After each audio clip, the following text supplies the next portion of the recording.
Nasa screen ang sample ng Salvame t-shirt, JD t-shirt, Gabunan hoodie. Ang mga damit na ito hindi para sa lahat, kaya hindi siya ganun kadaling makuha. Para to sa mga taong merong pinaniniwalaan. Hindi lamang sa aspeto ng kababalaghan, bagkus naniniwala sa pangarap, sarili, at higit sa lahat, naniniwala sa ating mga sinasamba. Naniniwala na kailangan magsumikap upang makamtan ang lahat ng nais natin. Hindi lang to simpleng damit. Ito ay simbolo. Kaya hindi siya ganun kadaling makuha. Simula ngayon, kailangan na akong i-message directly sa Facebook page ng JD Clothing para maka-order. Salamat.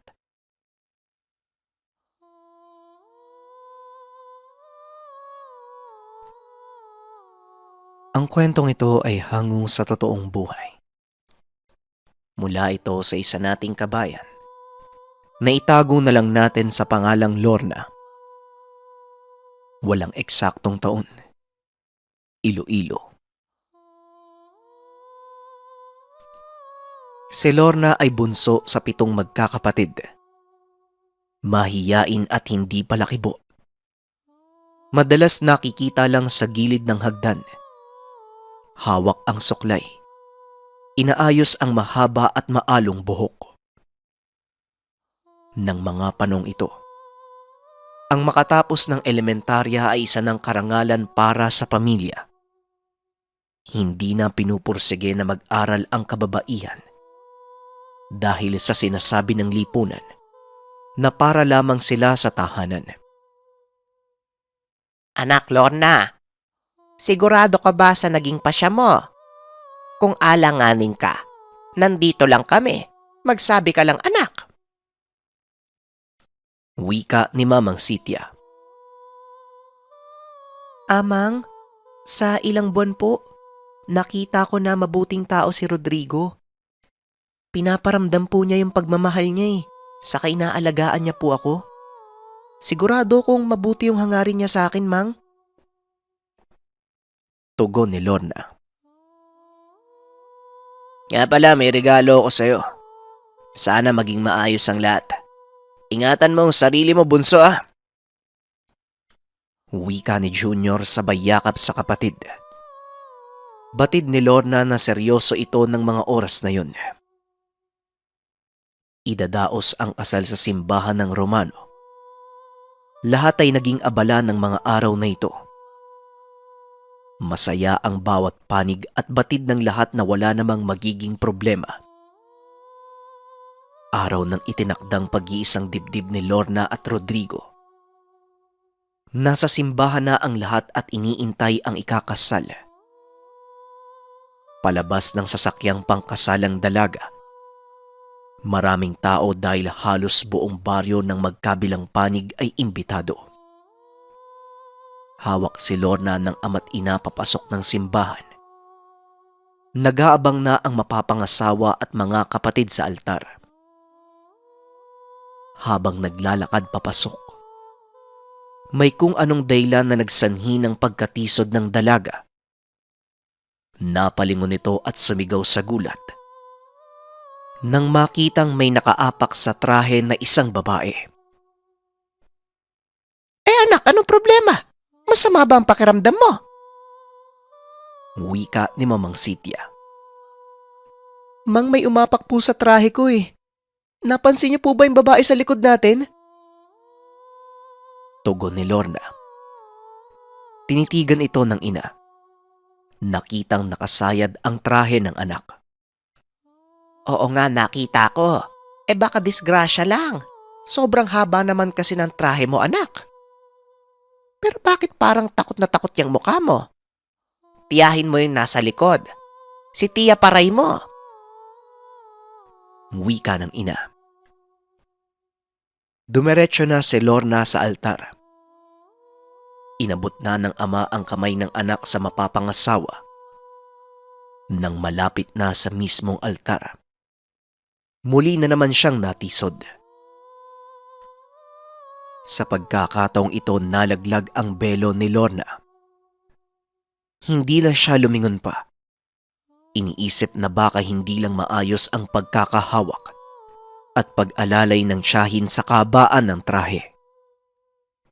Inayos na lang niya ang sarili. Nakangiting hinarap ang lahat. Niyakap ni Lorna ang mga magulang at inabot na ang kamay sa mapapangasawa. Hanggang sa napansin ni Rodrigo ang itsura ni Lorna. Ayos ka lang ba? Kalma lang. Matatapos din to. Nandito lang ako. Wika ni Rodrigo. Napangiti naman ng dalaga. Inisip na lang na baka mainit lang sa loob ng simbahan, kaya maalinsangan ang paligid. Ilang sandali pa ang lumipas na tapos na din ang seremonya. Nagsilapitan ang lahat para kumuha ng kanilang litrato. Natapos ng maayos ang araw. Lahat ng pumunta ay masayang umuwi sa kani-kanilang tahanan. Buong akala ng lahat, magiging masaya ang bagong kasal. Ngunit hindi alam ng nakararami na may malaking sekretong tinatago si Rodrigo. Pero ika nga ng kasabihan, walang sekretong hindi mabubunyag. Meron siyang naunang pamilya, bukod pa kay Lorna. Nakaplano na ang lahat. Maging ang binigay na bakasyon sa Palawan ng isa sa mga ninang. Pinaghandaan na ng bagong mag-asawa. Maging ang bahay na uuwian nila. Nakahanda na para tirahan. Umaga pa lang. Abala na sila sa pagliligpit ng mga damit para sa mahabang bakasyon. Dito na tuluyang magbabago ang buhay ni Lorna. Habang nag-aayos kasama ng asawa, hinawakan ni Rodrigo ang dibdib na tila sumasakit. Bigla na lamang itong nawalan ng malay sa harap ng asawa. Sa gulat ay napasigaw ito. Mahal, Rodrigo, anong nangyayari sa'yo? Naku, Diyos ko, sandali lang hingi ako ng tulong ha. Kuya, tulungan mo kami! Akmang tatayo na sana ito. May malaking alopecia na lumabas sa bibig ng asawa. Punong-puno ito ng itim na dugo. Diyos ko, Rodrigo, asawa ko! Dinistansya niya ang sarili sa asawa dahil sa mga naglalabasang iba't ibang insekto sa lahat ng butas ng katawan. Sa ganong sitwasyon naabutan ng mga kapatid at ni Mamang ang sumisigaw na anak. Niyakap niya ang nanginginig na si Lorna. Mabaging langit, nabarang yung asawa mo? Kailangan nating magtawag ng albularyo. Wika ni Junior. Hindi to pwedeng dalhin sa pagamutan. Dalian mo, Junior. Tawagin mo si Mang Dosyo. Wala na tayong magagawa. Baka hindi natin maagapan yung buhay ni Rodrigo. Wika ng isa sa mga kapatid ni Lorena na itago na lang natin sa pangalang Matias. Ilang oras din bago dumating ang manggagamot. Maging ang pamilya ng lalaki ay dumating na sa lugar. Ayon sa mga nakakita, halos hindi na makilala ang bangkay na tila pinagpiestahan ng mga insekto. Wala na ring nagawa ang lahat kung hindi ayusin ang bangkay. Ayon sa albularyo may nangbarang sa asawa. Ngunit sinabi nito, hindi naman mahawa ang iba dahil iisa lang ang punterya ng nangbarang. Ang pinagtataka ng lahat, kung sino ang gumawa nito kay Rodrigo. Ilang sandali pa, nagtipon ang buong pamilya maging ang panig ni Rodrigo. Napag-alaman nilang may pamilya pala itong iniwan sa Samar. Iniwan niya ang babae sa hindi malamang dahilan. Habang nag-uusap ang kaanak, umikot naman ang albularyo upang maglagay ng proteksyon sa tahanan. Sinigurado nito na hindi makakapitan ng sumpa sino man sa pamilya ni Lorna. Hindi na pinagpabukas pa ang bangkay. Bagkus na pagpasyahang sunugin ito para hindi na kumalat ang mga insekto na patuloy na kumakain sa laman ng bangkay. Labis ang sakit. Iyak ng pamilya sa nangyari. Ngunit magpasaganon pa man, kailangan nilang tanggapin na malaki ang pagkakasala at ang kapalit nito ay kamatayan. Pumutok ang balita sa buong baryo. Ngunit pinili na lamang ng pamilya ni Lorna na manahimik. Kalimutan ang nangyari. Dahil ayon din sa albularyo, hindi niya na makikita pa kung sino ang gumawa ng barang. At dahil merong malalim na dahilan, maaaring hindi niya ito kayanin sa labanan.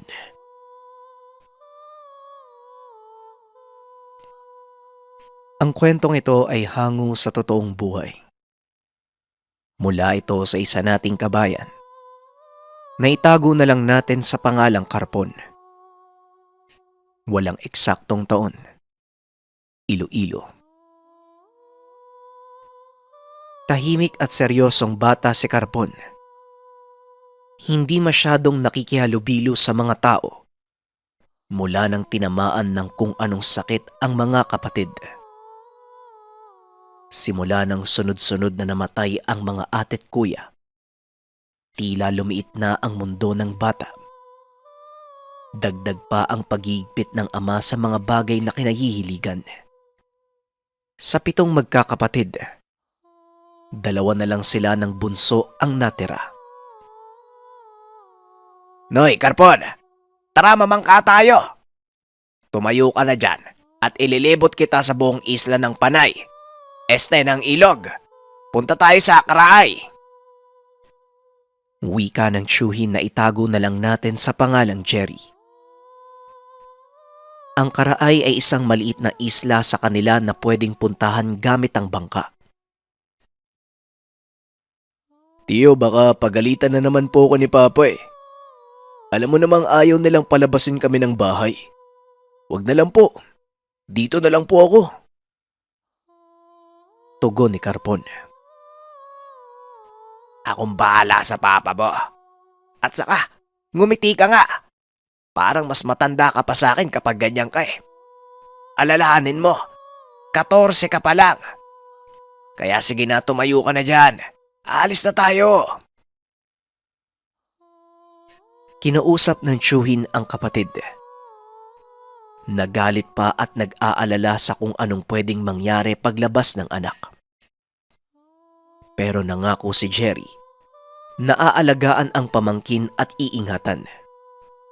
Bago sila lumabas ng tahanan, nilagyan niya ito ng pangontra. Itinali ang pinagduktong na basyo ng bala sa bewang. Kada lalabas, kailangan ay suot ni Karpon ang proteksyon. Maging ang kapatid na si Rosa. Ilang sandali pa ay narating nila ang ilog. Nakangiti ang bata habang sumasakay ng bangka. Doon pa lamang nasilayan ni Jerry ang mga ngiti na matagal nang hindi nagagawa ng bata. Nilibot nila ang buong ilog hanggang marating ang lugar ng Karaay. Malimit lang kung may pumunta kaya walang tao sa lugar. Maganda ang paligid. Tila malaburakay sa mga mapuputi nitong buhangin. Noy, huwag ka masyadong tatakbo ha. Matuli sa mga bato sa gilid, baka matusok ka. Nga pala, halika muna, may papakita ko sa'yo.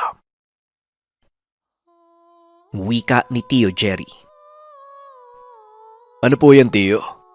Ayos po yan ah. Yan po ba yung ulam natin? Sana po. Dinala natin si Rosa para kahit papano malibang siya. Tiyo, paano yan? Wala tayong kala na lulutuan. Tanong ni Karpon. Ako ang bahala. Magsisiga tayo. Hawakan mo muna to at maunguha ko ng kahoy. Nagbaon ng kanin si Tio Jerry maging mga kaldero. Nais niyang mailabas man lamang ang bata na hindi magawa ng ama dahil sa mga patong-patong na problema. Nawalan din ito ng oras sa mga anak. Habang nagsisiga, hindi niya inaalis ang mga mata sa pamangkin at baka lumusong ito ng tubig nang hindi niya nalalaman. Napansin ng tiyo na habang hawak ng bata ang sisidlan ng alimasag, nagsasalita ito na tila may kausap. Nilinga niya ang paligid. Wala namang tao sa lugar. Silang dalawa lang ang naroon. Magtatanghaling tapat na ng mga oras na yun. Hindi naman mainit dahil nasa ilalim sila ng puno. Natapos ang ginagawa ni Tio Jerry, nilapitan na ang bata. Akmang kukunin ang hawak nito. Ngunit biglang nagsalita si Carpon. Tiyo, ipapakilala kita sa kasama ko. Nag-iisa lang daw siya dito, Tiyo eh. Masaya siyang dumalaw daw ako. Wika ni Carpon. Sino? Wala namang tao. Tayong dalawa lang ang nandito. Halika na. Tumayo ka na dyan at isa lang na natin yung hawak mo. Masarap yan pag may gulay, lalo na kung may gata. Tugon ni Cherry. Tiyo, hindi mo ba nakikita yung kasama ko? Katabi lang natin, oh. Sabi niya, wag na lang daw ako maingay sa'yo. Madaldal ka daw. Nangilabot ang tiyuhin ngunit hindi niya pinansin. Bagkus sinabayan niya ang bata sa pag-aakalang baka dahil lang ito sa kakulitan ng isipan ni Carbon. Habang kumakain, naglalagay ang bata ng pagkain sa tabi niya at sinasabing para ito sa kanyang kaibigan. Minuto lang ang lumipas nang matapos sila. Kumuha lang si Jerry ng mga halamang dagat na pwedeng maulam. Hapon na nang umuwi sila. Habang nagsasagwan, sinabi ng bata na isinama niya ang nilalang sa kanila. Gusto niya itong ipakilala sa magulang. Pagkababa ng bangka, umakto pa ito na tila may inaalalayan sa pagbaba. Napailing na lang si Jerry. Naisip na baka naapektuhan ang utak ng bata dahil sa nangyayaring gulo sa pamilya. Nang makarating ng tahanan, inayos niya muna ang pamangkin dahil magkalapit lang naman sila ng tahanan. Tumigil sa pagsasalita si Carpon at muli na namang bumalik sa pagiging matamlay. Saan ka ba nang galing? Di ba ang sabi ko, huwag kang lalabas ng bahay? Bakit lumabas ka nang hindi nagpapaalam sa akin? Wika ng ina. Naitago na lang natin sa pangalang Teresita. Nagpaalam po ako kay tatay kanina. Kasama ko po si Tiyo, kumain lang po kami sa Karaay. Huwag na po kayo magalit, ma. Tugon ni Carpon. Dinuro pa nito si Jerry dahil hindi nagpaalam sa kanya. Sisisihin niya ito sa oras na may mangyaring masama sa bata dahil sa pagkukonsente. Hila ang bata papasok ng kwarto. Samantalang nakatingin lang si Jerry, naawa sa kalagayan ng mga bata. Umuwi na muna ito upang makapagbihis. Dinig niya ang pag-iyak ni Carpon habang pinapalo ng ina. Ganito ang palaging nagaganap. Halos patayin ang dalawang anak sa oras na may mali. Hindi na rin ito pinipigilan ni Tatay Ronald. Nalulong na ito sa pambababae dahil na din sa pag-uugali ng asawa. Mula nang tamaan ng kung anong sumpa ang pamilya, naging impyerno na ng dalawang bata ang tahanan. O mga anak, paminsan pupuntahan nyo sina Carpon at Rosa. Makipaglaro kayo sa kanila para kahit papano Hindi sila matamlay sa bahay nila. Wika ni Jerry. Tatay, pinapagalitan nga po kami pag umaapak sa bakuran nila. Ang sabi po nung nanay niya, baka daw po magdala kami ng salot sa bahay. Kahapon yayayain po sana namin maglaro si Karpon eh. Pero parang aso po yung nanay niya. Sunod po ng sunod. Wika ng anak ni Jerry na itago na lang natin sa pangalang Nene. Napabuntong hininga na lang si Jerry sa mga salita ng anak. Nag-aalala sa dalawang pamangkin. Isang umaga, umalis ito at pumunta sa bahay ng manggagamot para magpakonsulta. Hindi para sa kanya kung hindi para sa dalawang pamangkin. Niyaya niya muna itong pumunta sa sariling tahanan. Palubog na ang araw nang makarating sila sa bahay. Kasama niya ang manggagamot. Nadaanan nilang nakaupo sa tapat ng tahanan si Karpon at tila may kinakausap ito. Napatigil ang albularyo at nagbuntong hininga. Delikado ang bata. May kasama siyang engkanto. Bakit ngayon mo lang ako tinawag? Kailangan nating mabisuan ng kapatid mo bago mauli ang lahat. Wika ng manggagamot. Naitago na lang natin sa pangalang Mang Robert. Nag-usal ito ng ilang orasyon. Inihip sa hangin ang dasal. Halos mangilabot ito nang makitang hawak-hawak ng bata ang kamay ng nilalang. Malayo ang distansya nila sa mga ito. Gawa ng sa bakod lang nila nakikita ang bata. Ang sabi ng albularyo, sa oras na hindi matanggal ang pagkakahawak ng nilalang, posible na itong masama sa kaharian. Kailangan nating makapasok at hindi pwedeng tatayo na lang tayo dito habang nakikita natin yung nangyayari sa bata. Wika ni Mang Robert. Wala pa po yung kapatid ko eh. Maghintay tayo hanggang alas 7 ng gabi. Pag uwi nun, papasok tayo agad. Patuloy na nagdasal ang albularyo. Nasa papag sila ng beranda ni Jerry.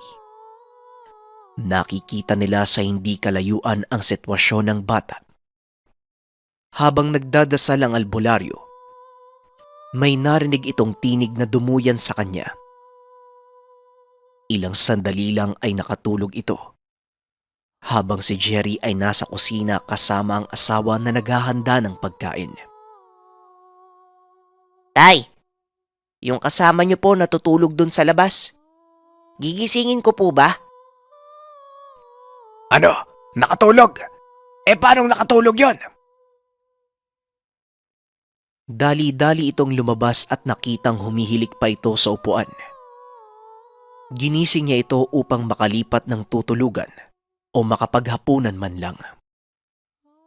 Ngunit sa hindi malamang dahilan, sobrang himbing ng tulog nito. Hinayaan na lang muna dahil baka pagod lang sa biyahe. Maghahating gabi na. Nagpapahinga na rin ang pamilya ni Jerry. Maging siya ay nakatulog katabi ang manggagamot. Alas 3 ng madaling araw. Nagulat sila dahil sobrang ingay sa lugar. Bumangon si Jerry at inusisa kung ano ang nangyari. Nag-iiyakan na sa loob ng tahanan ng kapatid. Naabutan na lang ng ina si Karpon na nasa loob ng drum. Puno ng tubig at wala ng buhay.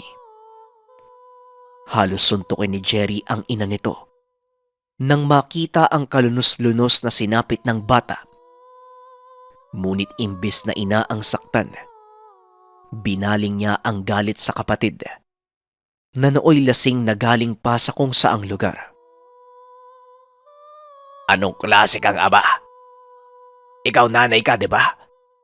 Anong klase kayo mga magulang? Hindi na kayo naawa sa mga bata. Karpon, bakit ka naman sumama? Maaga na nang magising ang albularyo. Nagtataka ito dahil nakatulala si Jerry sa gilid habang umiiyak.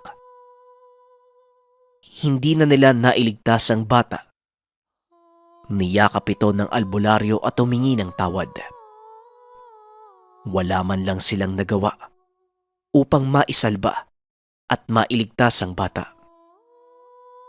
Alam ni Jerry na hindi lang ito basta nalunod sa drum.